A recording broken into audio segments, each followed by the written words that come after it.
Барыңызға қайырлы күн. Сіздермен Гүлжанат. Бүгін осындай көкөністен жасалған котлеттер дайындап көрсетемін. Өте дәмді, балаларға да беруге болады. Сонымен қатар денсаулыққа да пайдалы деп айтуға болады. Менімен бірге болыңыздар, бірге дайындайтын боламыз. Ең алдымен осылай қайнап жатқан суға, міндетті түрде су қайнап жатуы керек. Салқын суға салмаймыз.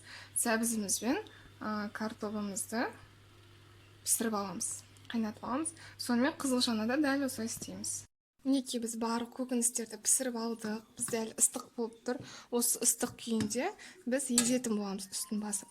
Ал мына біздің қызылшамыз бұл сортына байланысты.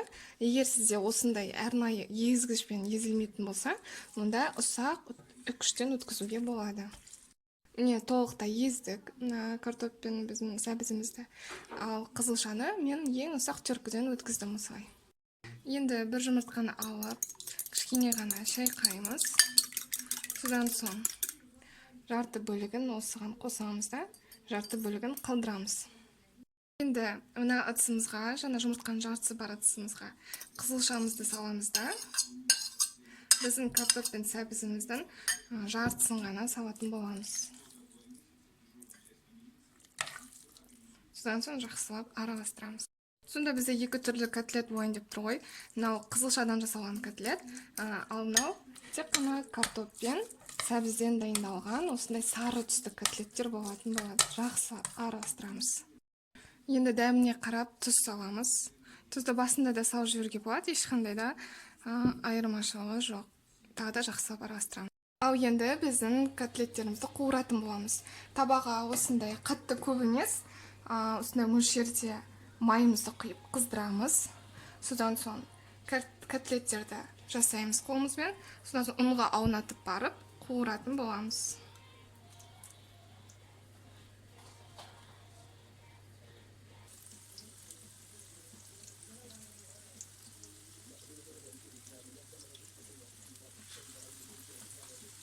Котлеттеріміздің асты қызарған соң ақырындап аударамыз.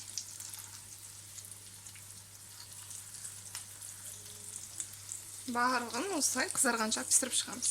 Егер сіздердің котлеттеріңіз бір-біріне жабыспай, езіліп, сондай бытыраңқы болып жатса, онда сіздің жаңағы картобыңыздың суын толықтай төкпеген болуыңыз керек.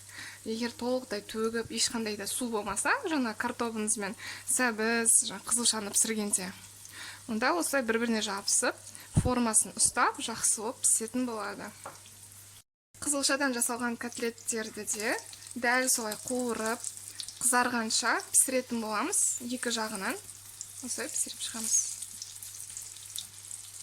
Біздің котлеттеріміз дайын, байқасаңыздар, өте тез әрі өте оңай дайындалды.